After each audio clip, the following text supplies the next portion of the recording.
Gloire et louange à toi, Seigneur Jésus-Christ. Voilà, nous disons shalom, shalom à tout le monde. Shalom, mon fifi. Voilà, nous sommes là pour notre programme de formation de femmes de la journée de lundi et de jeudi. C'est le moment où nous enseignons les femmes, c'est le moment où nous partageons la parole de Dieu jusqu'à nouvel ordre. Donc, on nous a donné cet espace par le pasteur bienvenu. Nous rendons grâce à Dieu. Depuis, ça fait déjà combien de temps qu'on a commencé le programme des femmes? Comment? C'est la 3e semaine. Voilà, c'est la 3e semaine où nous parlons du programme de femmes. Et nous avions commencé par sortir de Babylone. Nous avions parlé de la grande Babylone. Et aujourd'hui, la dernière fois, c'était le lundi, nous avions parlé du renoncement de soi.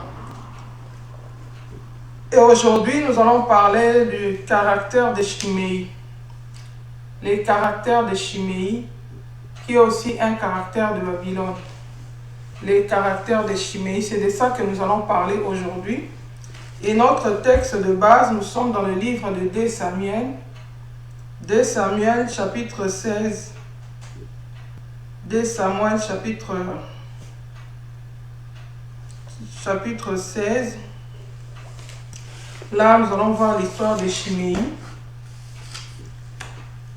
Et avant de lire notre texte, je vais un peu expliquer Chiméi, c'était qui.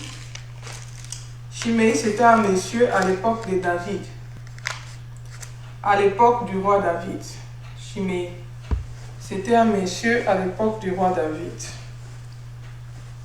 Et David, pendant son temps, il y a un moment où il avait eu des problèmes avec son fils Absalom, qui s'était levé contre lui. Absalom voulait prendre la place de son père. Il s'était levé contre son père David. Et David avait fui Jérusalem à cause d'Absalom, son fils. Donc l'histoire Chiméi intervient là-bas. Donc si nous lisons, nous sommes dans 2 Samuel 16, versets 5 à 8, la Bible nous dit ceci. 2 Samuel 16, versets 5 à 8. La Bible dit ceci. David était arrivé jusqu'à Bachirim, et voici, il sortit de là un homme de la famille et de la maison de Saoul, nommé Chiméi, fils de Guéra. Il s'avança en prononçant des malédictions.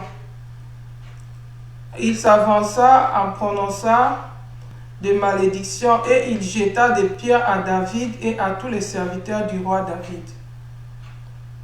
Tandis que tout le peuple et tous les hommes vaillants étaient à la droite et à la gauche du roi, Chiméi parlait ainsi en les maudissant. Va-t'en, va-t'en, homme de sang, méchant homme. L'Éternel fait retomber sur toi tous les sangs de la maison de Saoul dont tu occupais le trône. Et l'Éternel a livré le royaume entre les mains d'Absalom ton fils. Et te voilà malheureux comme tu le mérites, car tu es un homme de sang. Le caractère de Chiméi, c'est qui? Ça représente quelqu'un qui a un caractère malicieux, un caractère profiteur. Ça veut dire qu'il profite des circonstances. Quand tout va bien, il se montre un ami, il est gentil, mais quand il y a des problèmes, il change de face, il te montre sa face B. C'est comme un hypocrite, un malicieux, c'est quelqu'un de déloyaux, qui n'est pas loyal, qui n'est pas fidèle, qui change. Il a un caractère comme un caméléon, qui change selon les circonstances. Malheureusement, dans ce temps de la fin, il y a beaucoup d'enfants de Dieu qui sont comme ça.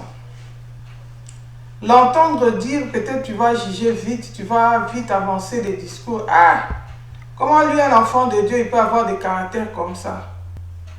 Comment lui, un enfant de Dieu, comment? Mais aujourd'hui, le Seigneur va à la lumière de la parole. Nous allons remarquer que nous retrouvons ces caractères non pas seulement dans Chiméi, mais aujourd'hui, nous retrouvons ces caractères dans les enfants de Dieu, dans les femmes chrétiennes qui se disent enfants de Dieu, qui veulent aller au ciel. Nous retrouvons malheureusement ces caractères-là, même dans l'Église. Et cela détruit aujourd'hui l'œuvre de Dieu. Nous allons parler de ça aujourd'hui, les caractères de Chiméi. Mais entrons un peu en détail.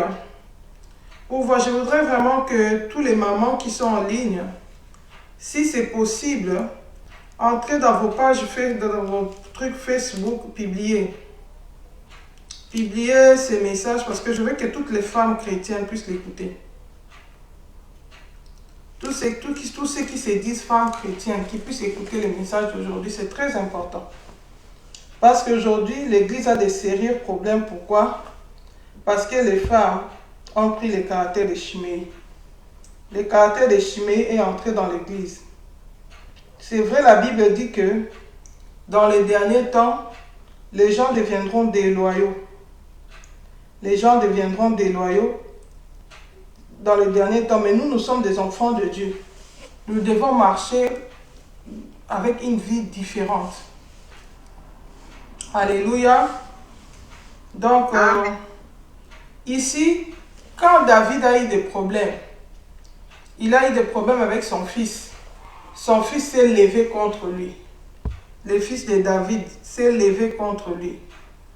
Son propre fils biologique qui est Absalom. Il s'est tourné contre son père. Et David était dans un moment difficile de sa vie. Dans un moment très difficile de sa vie.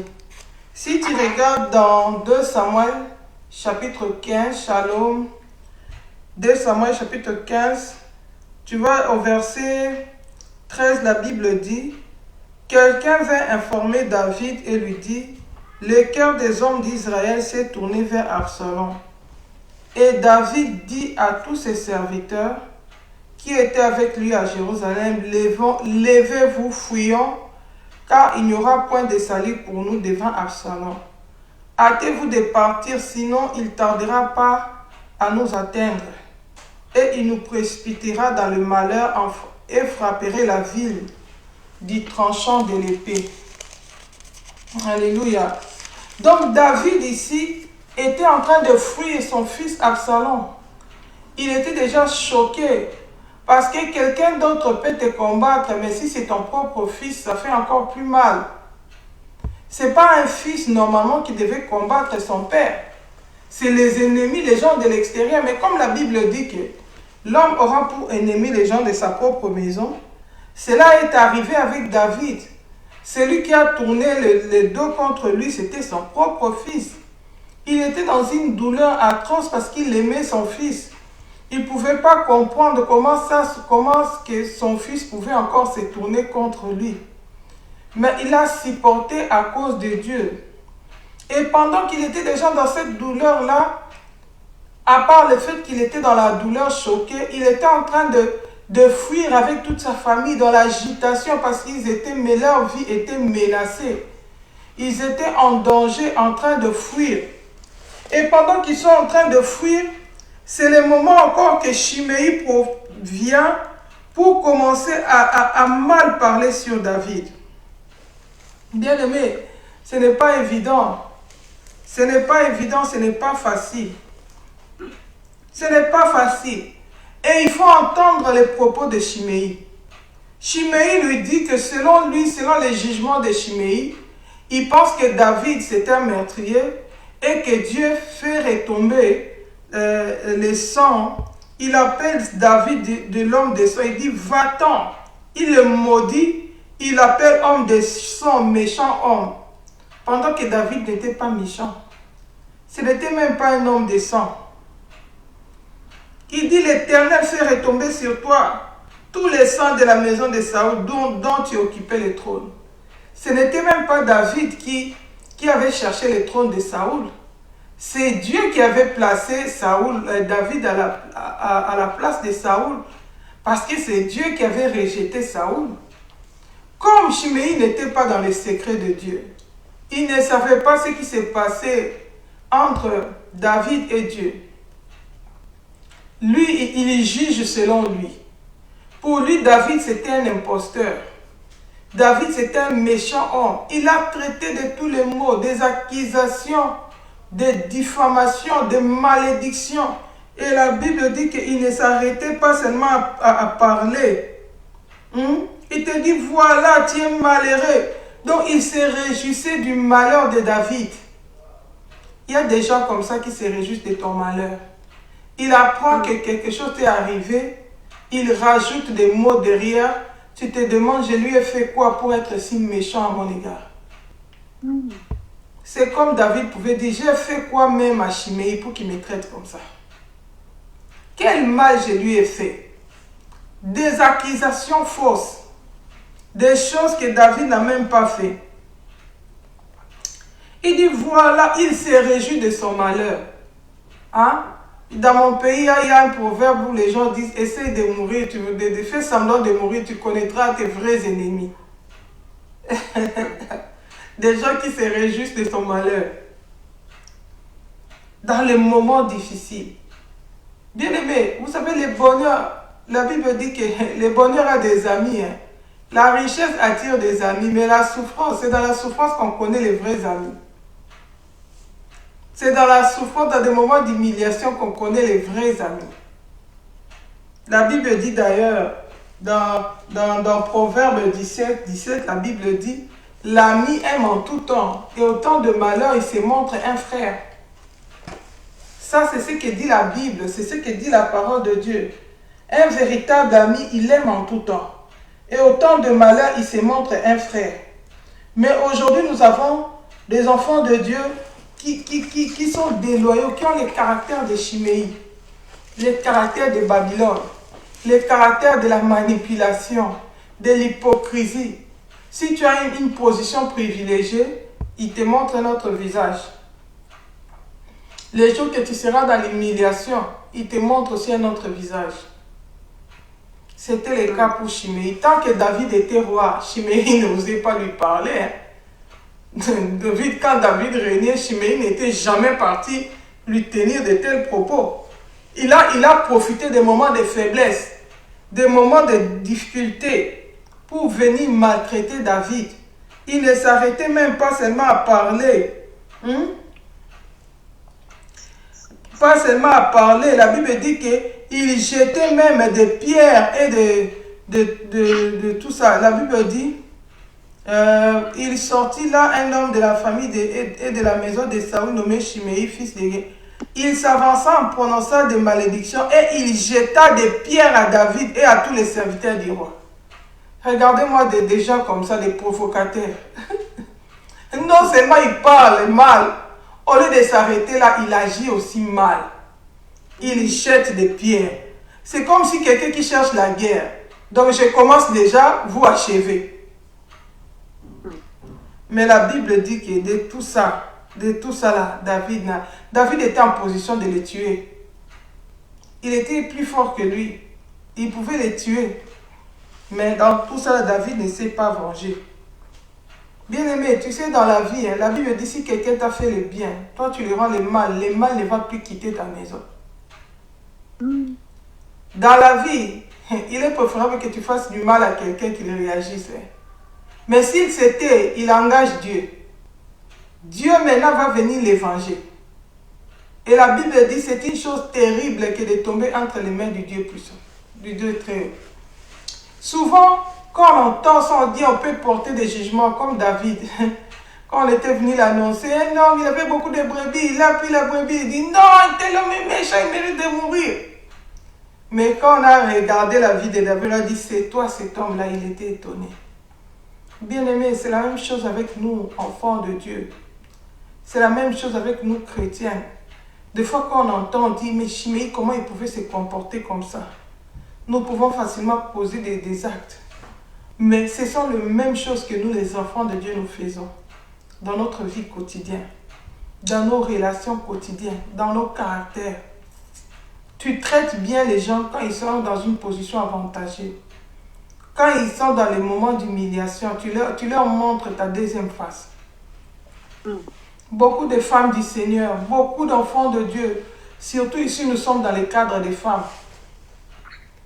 Le Seigneur m'avait dit, Fifi, beaucoup de femmes ne vont pas aller au ciel. Pourquoi? À cause de ces caractères de Chiméi ici.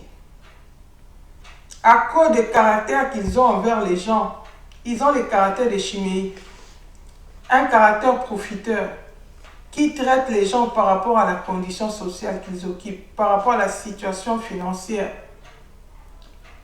par rapport aux situations qu'ils traversent. Ici, Chiméi, quand David était roi, il était dans une position de force. Quand il était dans une position de force, Chiméi les respectait. Il ne disait rien contre lui. Il les respectait en tant que roi. Quand il a vu son fils se tourner contre lui, son propre fils, Chiméi en a profité pour lui manquer de respect. Bien aimé, c'est la même chose avec beaucoup d'enfants de Dieu. Tu es peut-être maman, tu es peut-être femme, tu es mariée. Il y a beaucoup de femmes, quand son mari n'a plus d'argent, il ne les respecte plus. Peut-être tu es venu en Europe, c'est ton mari qui t'a amené en Europe.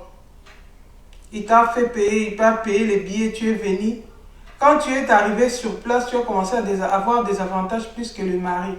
Financièrement, sociablement, tu ne le respectes plus. Pourquoi? Parce qu'il n'est plus à mesure, parce que tu gagnes maintenant mieux que lui, parce que tu as une position privilégiée que lui. C'est ça le caractère de Chiméi. Peut-être c'est le mari qui travaillait, mais les circonstances de la vie ont fait qu'il n'a plus de travail. Parce que dans le foyer, dans le couple, dans la vie, il y a des circonstances qui peuvent arriver qu'on ne sait pas prévoir. Ici, je donne l'exemple, je parle du cas du mariage, mais ce n'est pas seulement dans le mariage. D'ailleurs, le cas de David avec Chiméi, ce n'était pas dans le mariage. C'était un roi le roi est un sujet. Le roi est le membre de sa nation, un peuple. Un individu est le roi. Mais il lui manque de respect. Pourquoi? Parce qu'il trouve qu'il est dans ces moments de crise. Il est dans ces moments d'humiliation. Mais ça peut aussi être un mari. Souvent, nous voyons ça ici. Les maris, la situation économique a tellement dégradé que des fois, le mari va travailler, mais son salaire n'assure plus. Son salaire ne pourvoit plus aux besoins de la famille. Mais maintenant, ce soit la femme qui exerce un commerce, qui a peut-être l'argent, mais qui ne respecte plus son mari. Pourquoi? Parce que c'est lui qui gagne plus. C'est lui qui ramène plus l'argent à la maison. Donc, c'est lui qui assure le besoin de la famille. Il ne respecte plus l'homme. Bien aimé, ça c'est le caractère de Chiméi. C'est un mauvais caractère. C'est un caractère qui amène à l'enfer. Dans la Bible, nous allons voir beaucoup d'exemples de femmes qui ont eu le caractère de Chiméi. Mais nous allons aussi voir l'exemple des femmes qui ont eu un bon caractère. Le caractère que nous, en tant qu'enfants de Dieu, nous devons avoir pour aller au ciel. Parce que le Seigneur nous appelle à sortir de Babylone, à abandonner les caractères mondains, à abandonner les caractères de Chiméi, les caractères de profiteurs, les caractères de manipulateurs. Déjà, la Bible nous demande de n'avoir acception de personne. Je ne comprends pas ce qui se passe. Il y a beaucoup de gens qui quittent, qui reviennent. On dirait que le réseau est vraiment instable. Il faut intercéder pour que ça se passe bien, que le diable n'en profite pas. Alléluia. Ici, nous voyons les caractères. Nous voyons comment les caractères de Chiméi. Il montre notre face à David. David est déjà dans la souffrance. Lui aussi, il commence à les maltraiter. Il les provoque, il les menace. À tel point, si tu regardes un des serviteurs de David, il avait tellement, il dit alors, le verset 9, la Bible dit, alors Abishai, fils de Tséroja, dit au roi, pourquoi ce chien mort maudit-il le roi mon seigneur? Laisse-moi, je t'ai pris, aller lui couper la tête. Mais le roi dit, qu'ai-je à faire avec vous, fils de Tsérouja? S'il maudit, c'est que l'Éternel lui a dit, maudit David. Qui donc lui dira, pourquoi agit-il ainsi? David ne voulait même pas se venger. Il était tellement choqué déjà avec la situation par rapport à son propre fils. Il ne voulait plus se quereller avec d'autres personnes. Il ne voulait plus se venger. Il voulait que le Seigneur intervienne pour sa vie. Bien-aimé, ce n'est pas facile. Combien de femmes aujourd'hui, imaginez maintenant le cœur de David par rapport à Shimei. Était choqué au point où David n'a rien dit à Shimei. Il avait la force de les tuer. Il pouvait dire à ces gens, tuez-moi ces chiens morts là. Il n'a rien dit. Il a seulement regardé. Bien-aimé, beaucoup de partenaires aujourd'hui, tu vis avec ton partenaire, il te regarde, mais son cœur est rempli d'amertume pour toi. Pourquoi? Parce que tu l'as tellement choqué par ton caractère. Quand il t'a donné l'argent, tu avais un autre caractère. Depuis qu'il a été diagnostiqué d'une maladie, tu ne les respectes plus. Il y a beaucoup de femmes, peut-être le mari est devenu impuissant. C'est une raison suffisante pour que tu les méprises. Tu ne les donnes plus la considération de l'homme. L'impuissance sexuelle, ce n'est pas éternel. Ça s'étreinte. Et spirituellement aussi, le Seigneur est le Dieu qui nous guérit de toutes nos maladies. Quelqu'un peut être impuissant, Dieu aussi peut les guérir. Il peut rétablir aussi. Et la situation change. Mais pendant ces moments de crise-là, toi, tu as déjà profité de ça pour mépriser l'autre, pour l'humilier. Bien-aimé, les histoires d'impuissance, ça peut être aussi un besoin de délivrance. Ça peut être un problème des maris, des femmes de nuit. La Bible dit, l'ami aime en tout temps, au temps de malheur, il se montre un frère. La Bible dit que celui qui trouve une femme trouve le bonheur.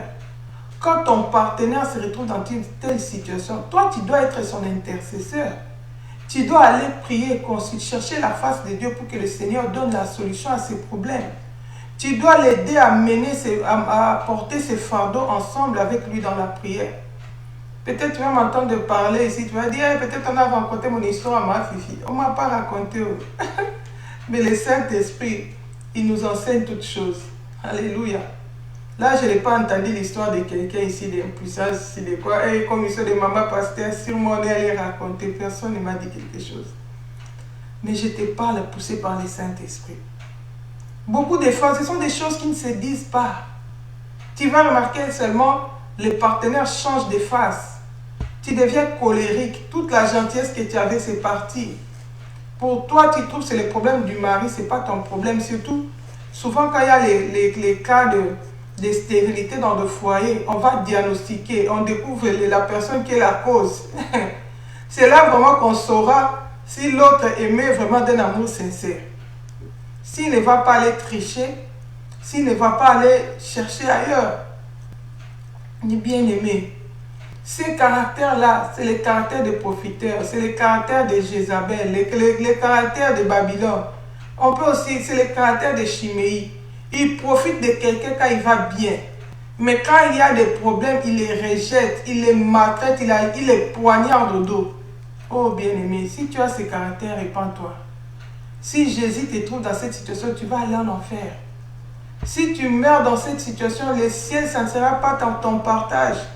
Tu peux dire, oui, j'aime le Seigneur, je me prépare, tu parles la langue, hein, mais comment tu te comportes? Quel est ton caractère? N'as-tu pas le caractère de Shimei? Quand ton mari te rapporte beaucoup d'argent, il a une position sociale élevée, là, tu vas bien préparer pour lui. Tu vas faire toutes les caprices. Tu exagères, tu veux lui montrer que tu l'aimes. En réalité, tu ne l'aimes pas, tu veux profiter de l'argent. Parce que les jours où il n'y a pas l'argent, tu lui montres de toutes les couleurs. Tu lui montres ta vraie face comme Shimei. Ne me dérange même pas. Bien aimé, la vie c'est compliqué. Hein? Ce qu'on dit ici, c'est valable pour les femmes, c'est aussi valable pour les hommes.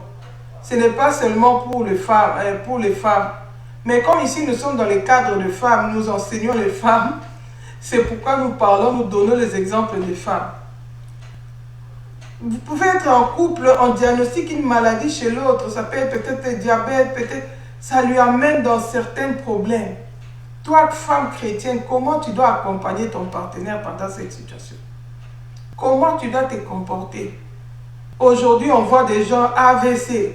Le partenaire fait une crise, hein, il devient paralysé. Si toi, tu avais cherché l'argent, tu n'avais pas eu le vrai amour, mais tu suivais les biens matériels. Parce qu'il avait une position aisée. Maintenant, il est devenu incapable.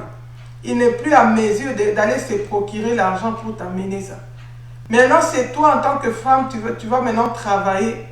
C'est comme dans mon pays, le Congo, il y avait un moment où, d'ailleurs jusqu'à maintenant, les fonctionnaires de l'État, ils n'avaient plus leur salaire, ils étaient même impayés de mois et de mois. Et même quand les payaient, ça n'arrivait même pas à nourrir la famille. Et les hommes, qu'est-ce qu'ils faisaient? Ils commençaient à prendre le peu qu'ils avaient, ils donnaient à leurs femmes pour faire les commerces, pour secourir la famille. Et quand ces femmes-là faisaient les commerces, ils ramenaient l'argent, donc le mari n'a plus de mots à dire. Elle devient insolente, elle devient impolie, elle devient ceci, cela. Mais des fois, elle va à l'église, elle va prier. C'est une femme qui prie, mais insolente, qui blesse son mari par ses paroles. C'est une femme caméléon, qui est hypocrite, qui a une double face. Bien aimés, les hypocrites n'hériteront pas le royaume des cieux. Les profiteurs n'hériteront pas le royaume des cieux. D'ailleurs, la Bible nous demande de ne faire exception de personnes. De ne pas traiter les gens favorablement selon leurs conditions. Parce que maintenant, il est bien, tu lui montres la gentillesse. Quand il est dans le moment d'humiliation, tu lui tournes le dos. Non. C'est très dangereux. Aujourd'hui, il y a beaucoup de chrétiens qui ont ces caractères-là, les caractères de Chiméi. On va regarder on va encore lire la parole de Dieu. Nous sommes toujours dans notre 2 Samuel. Dans 2 Samuel, verset 19. Qu'est-ce qui s'est passé là-bas? 2 Samuel, verset 19. À partir du verset 16. Je suis dans le livre de 2 Samuel, verset 19, à partir du verset 16. La Bible me dit ceci.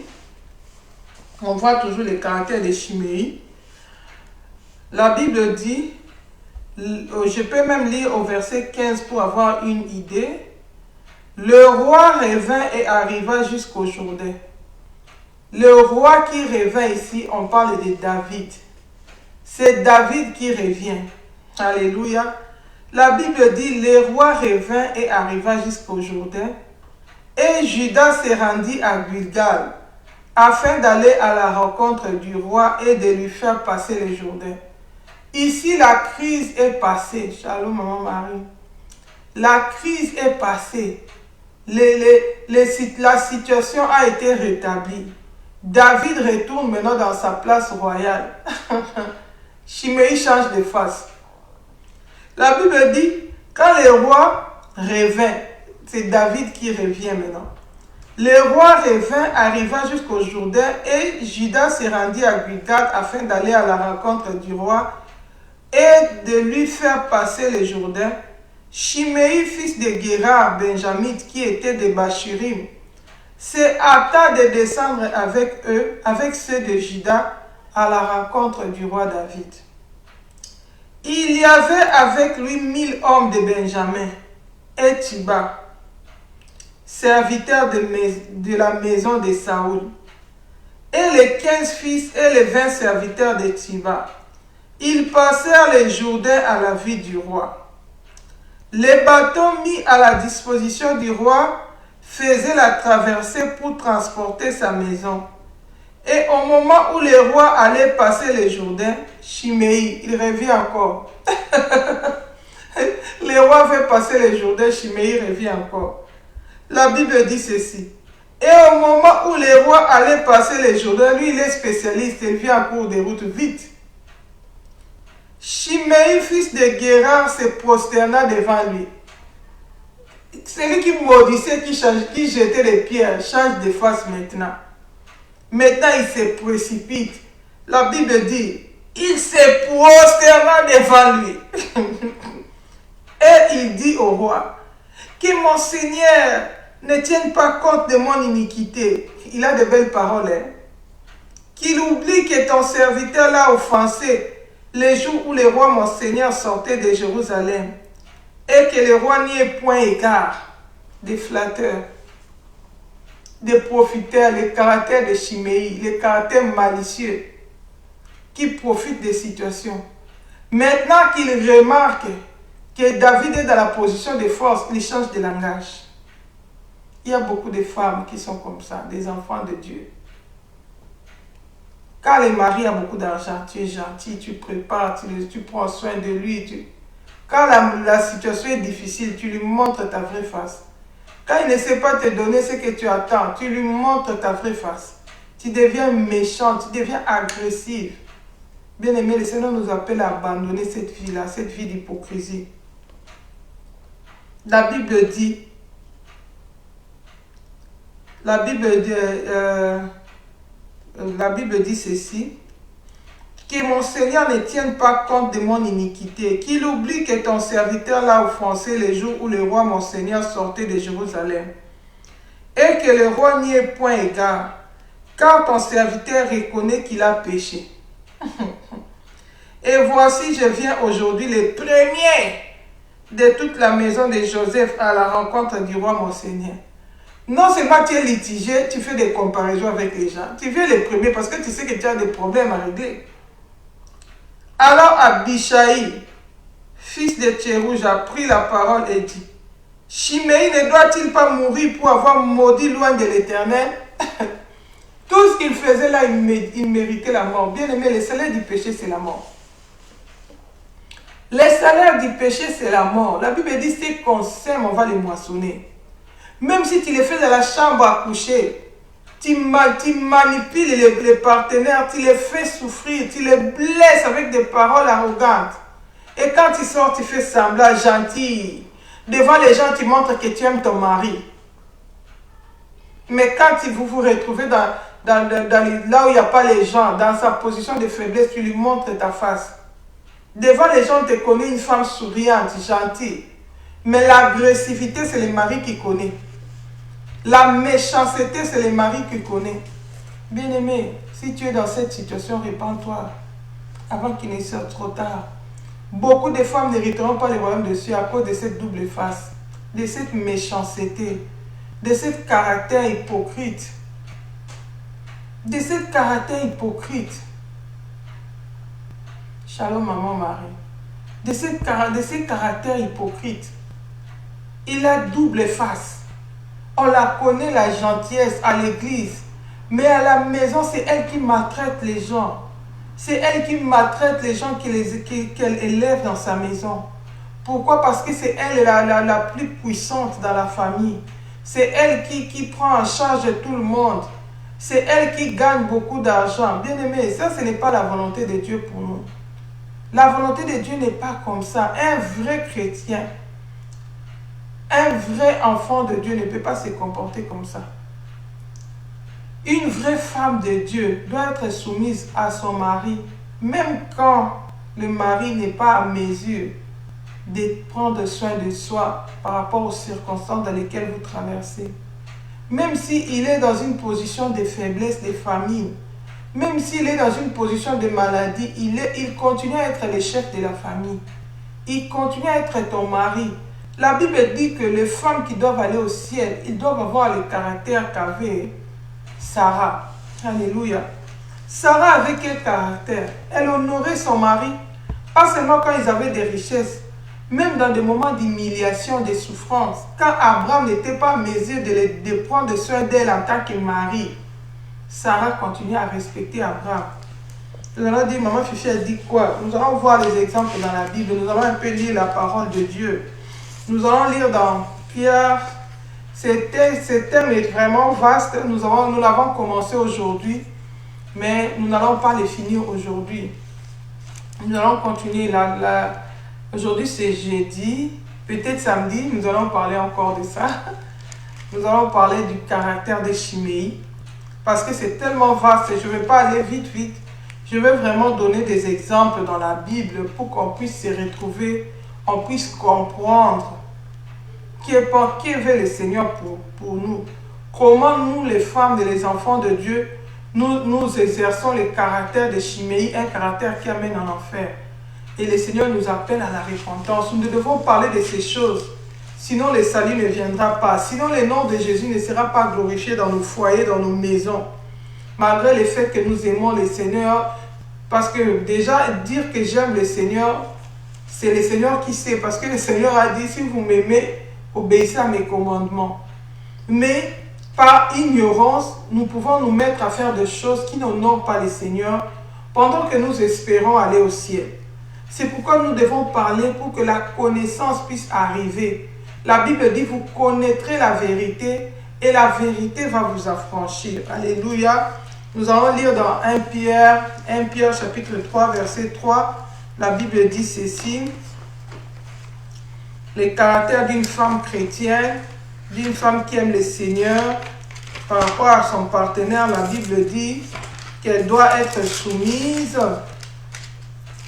Nous devons suivre l'exemple de Sarah, qui est notre mère dans la foi. La Bible dit ceci. 1 Pierre chapitre 3, verset 3 à 6. La Bible dit ceci. Et non cette parure extérieure qui consiste dans les cheveux tressés, les ornements d'or ou les habits qu'on rêvait, mais la parure intérieure est cachée dans le cœur. La pureté incorruptible d'un esprit doux et paisible, qui est d'un grand prix devant Dieu. Ainsi séparait autrefois les saintes femmes.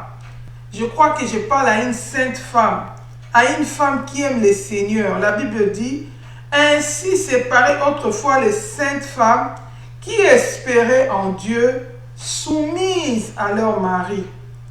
Comme Sarah, qui obéissait à Abraham et l'appelait son Seigneur. C'est d'elle que vous êtes devenues les filles, en faisant ce qui est bien, sans vous laisser troubler par aucune crainte. Bien-aimé, la Bible dit que Sarah obéissait à son mari. Elle lui était soumise. Et elle appelait même Abraham Seigneur, son Seigneur. Elle honorait son mari.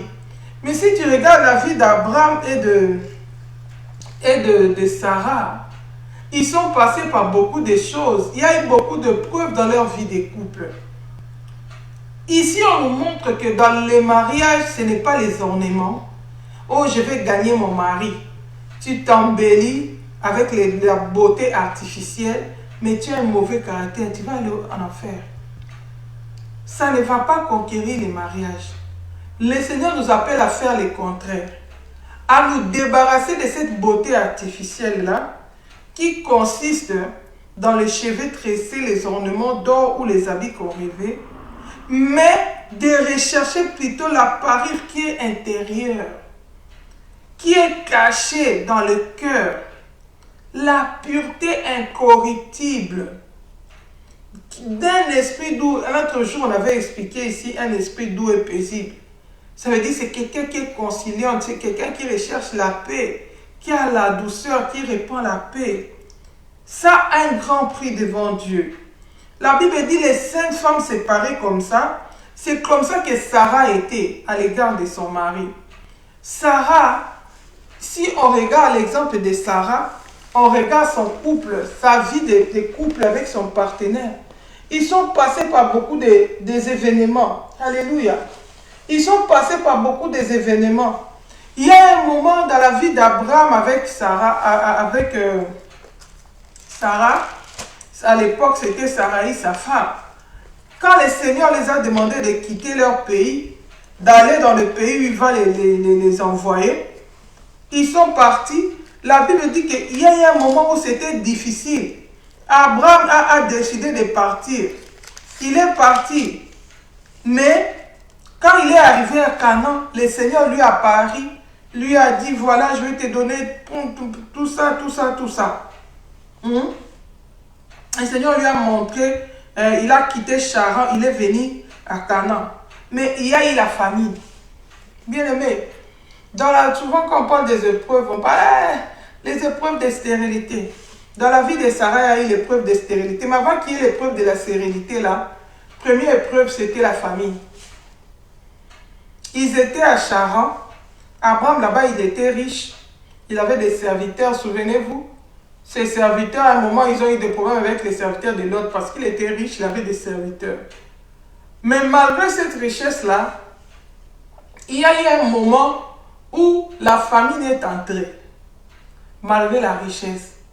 Mais Sarai n'est pas devenue insolente, n'est pas devenue insoumise parce que le mari, parce qu'il y a maintenant la famine. Parce que cet homme-là qui était riche, qui prenait soin de moi, n'est plus à mesure de prendre soin de moi. Maintenant, moi aussi, je vais lui montrer mon caractère, ma face. Non. La Bible dit qu'elle a continué à être obéissante. Elle protégeait son mari. Si tu vas regarder, nous sommes dans Genèse chapitre 12. Genèse chapitre 12, verset 10. La Bible dit ceci.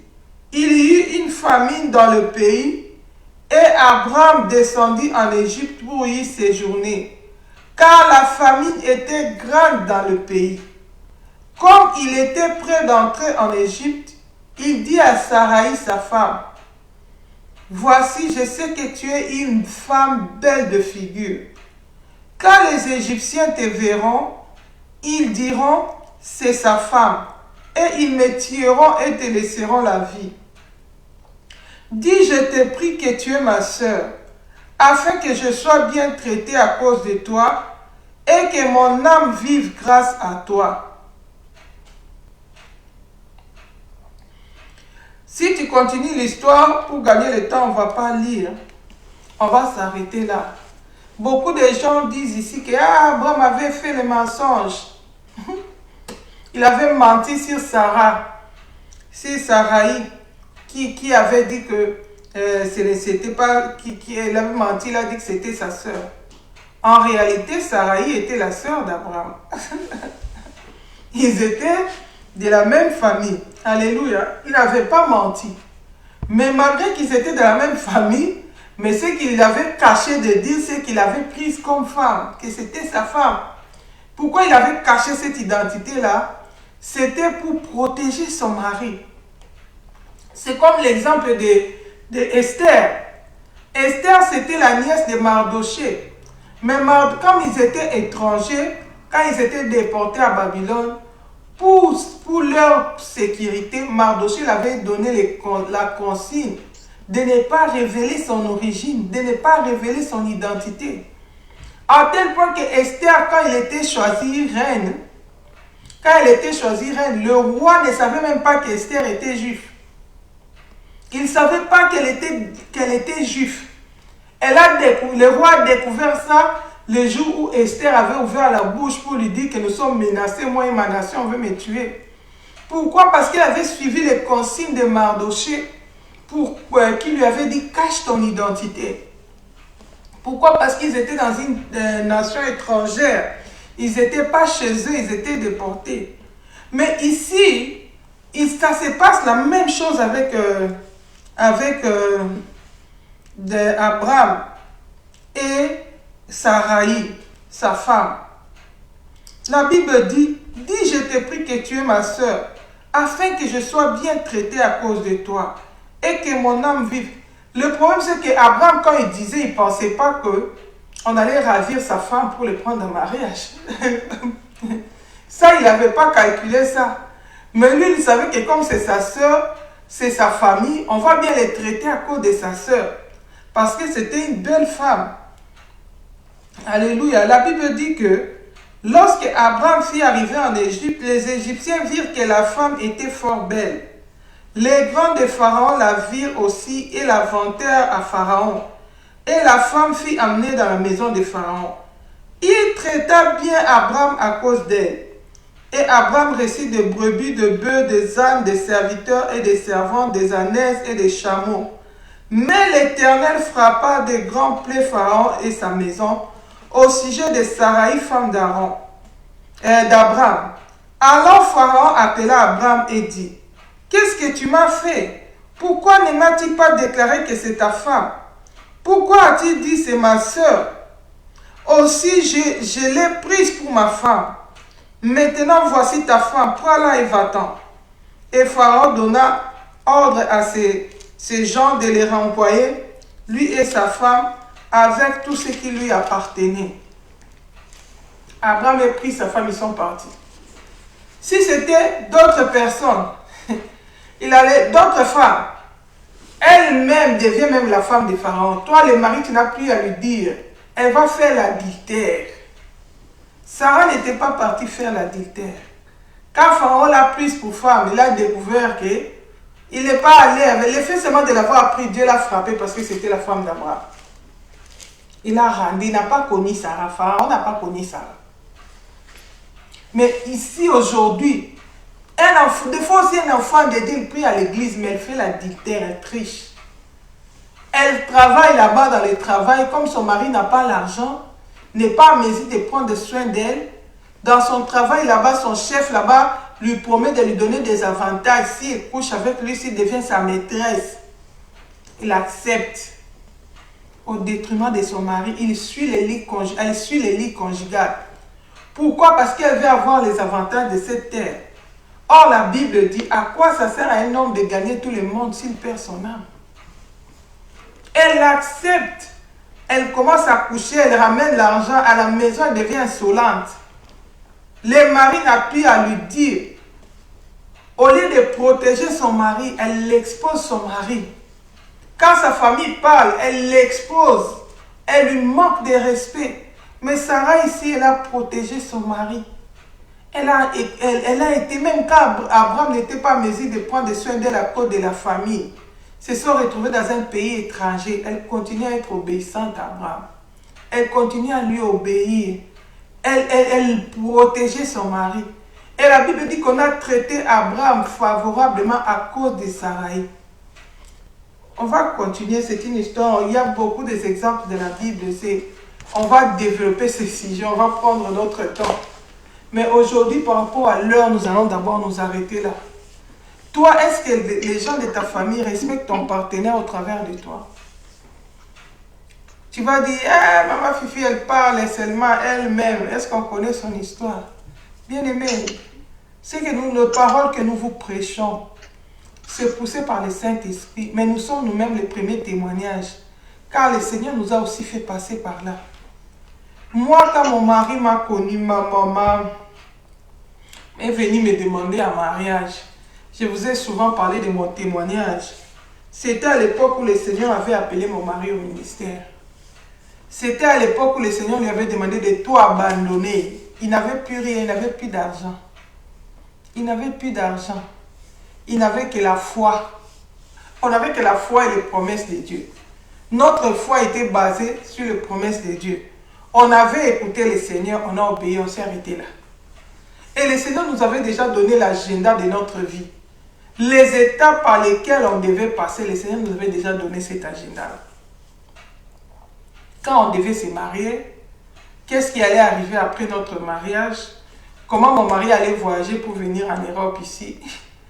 Quand mon mari est venu me demander un mariage, il était tellement mince, il était tellement dans une pauvreté qui se faisait lire. Pour ceux qui le connaissent, savent qu'il est géant. Mais à l'époque, il n'avait pas toute cette masse qu'il a là. C'était plus les os qui étaient visibles. Ma mère, je me souviens, ma mère voulait tester la poche de mon mari. Et l'autre jour, elle me dit, on est venu vendre des bijoux fantaisie ici. Je prends, demande à ton fiancé de payer. Je me dis, mon Dieu, il me cherche des problèmes. C'est moi-même qui me débrouillais. Je vendais mes choses. À l'époque, j'étais étudiante. À l'Institut supérieur où j'étais, je n'avais même pas d'argent. Je vendais des cacahuètes mélangées avec le sucre là. Le sucre chauffé, ça faisait des boules de cacahuètes. C'est ça que je vendais à l'Institut. Pour avoir ne fût-ce que l'argent pour m'acheter mes petites besoins de jeune fille. Pour moi-même, ce n'était même pas suffisant.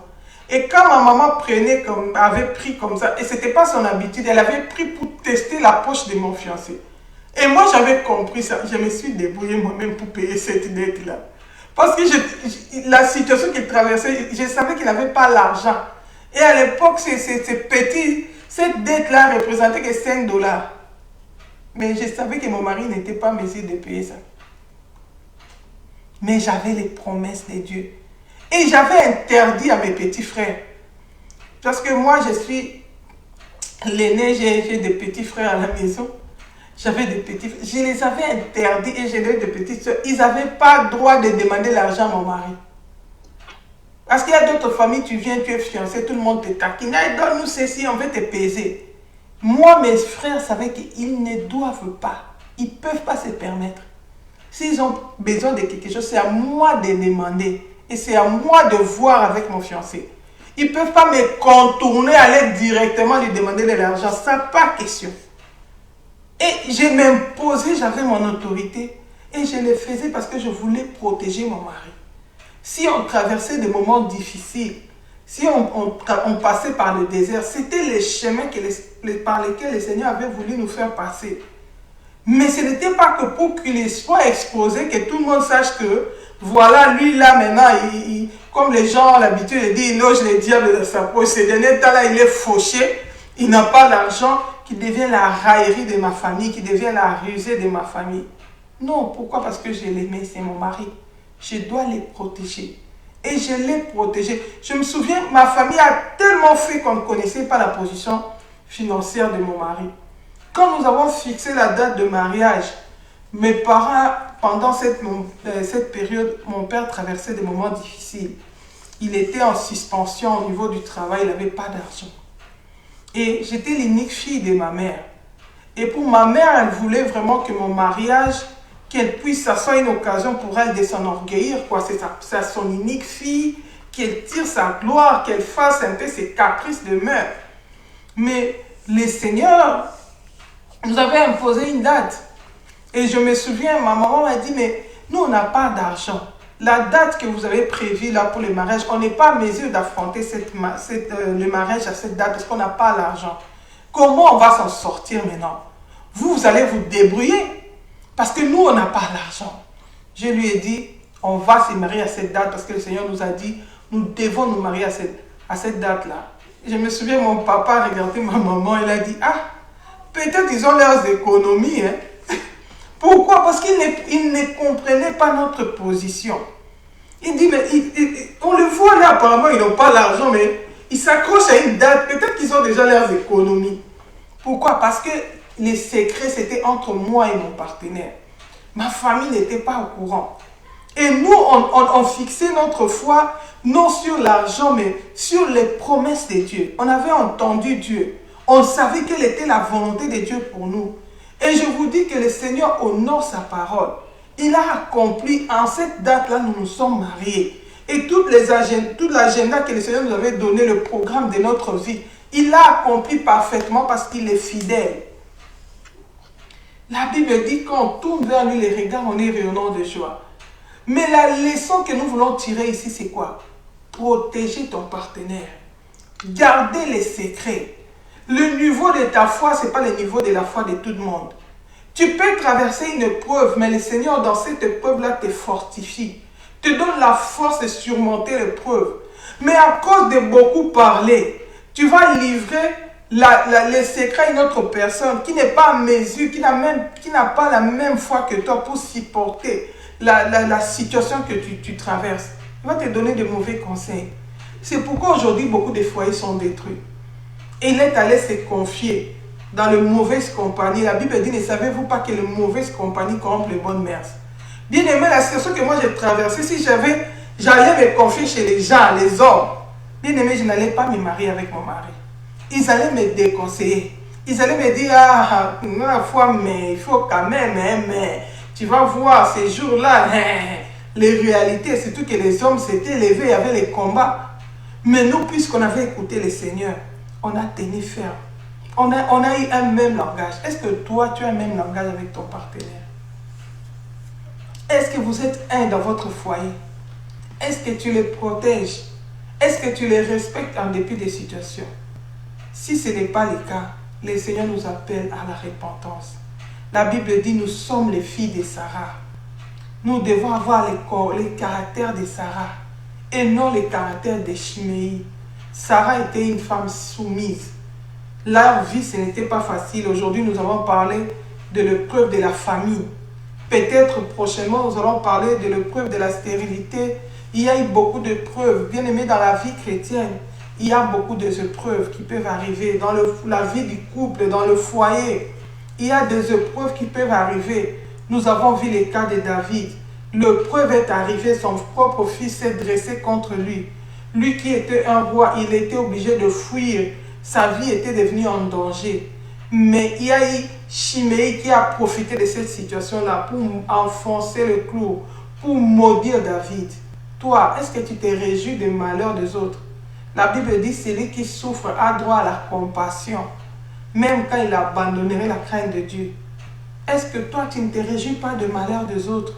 Quel est ton caractère? Aujourd'hui, le Seigneur nous appelle à la repentance. Je prie que le Saint-Esprit puisse aider chacun d'entre nous à faire un examen de conscience. C'est vrai que nous n'avons pas beaucoup de temps. Nous sommes limités. Nous prenons peut-être 1 heure pour enseigner, pour partager. Mais après, toi-même en tant que femme, reste. Médite sur cette parole. Examine ta vie.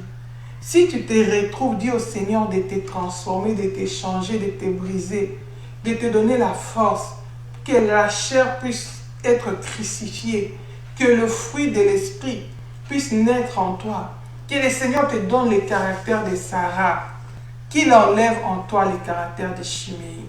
Amen. Je vais prier par rapport à cette parole. Seigneur, je te dis merci. Je te rends grâce, toi qui nous as parlé. Et je prie pour toute femme qui aura l'occasion de suivre ces messages. Je prie, Seigneur, que cette parole produise des fruits dignes de la repentance, que cette parole touche nos cœurs, que cette parole nous transforme et que cette parole nous prépare au retour de Christ. Je prie pour cette femme qui ne t'a jamais reçu dans ta vie. Fais-leur la grâce de te rencontrer, car ce n'est que le Saint-Esprit qui peut nous donner la force pour marcher dans l'obéissance de la parole. Ô Seigneur, sans toi, sans Jésus dans sa vie, on ne peut pas recevoir le Saint-Esprit. Je prie que tu rencontres une personne qui prendra la décision de te donner sa vie et que le Saint-Esprit vienne l'aider dans sa marche chrétienne pour qu'elle devienne cette femme sainte qui aime le Seigneur, qui se prépare pour le retour de Christ, qu'elle devienne réellement une fille de Sarah. Je scelle cette parole par ton sang et je proclame la victoire de la croix de Jésus dans la vie de toute personne l'écoutera. Au nom de Jésus-Christ. Amen. Voilà, nous allons nous arrêter là pour aujourd'hui. Si Jésus-Christ ne revient pas, on se retrouve encore samedi dans notre live.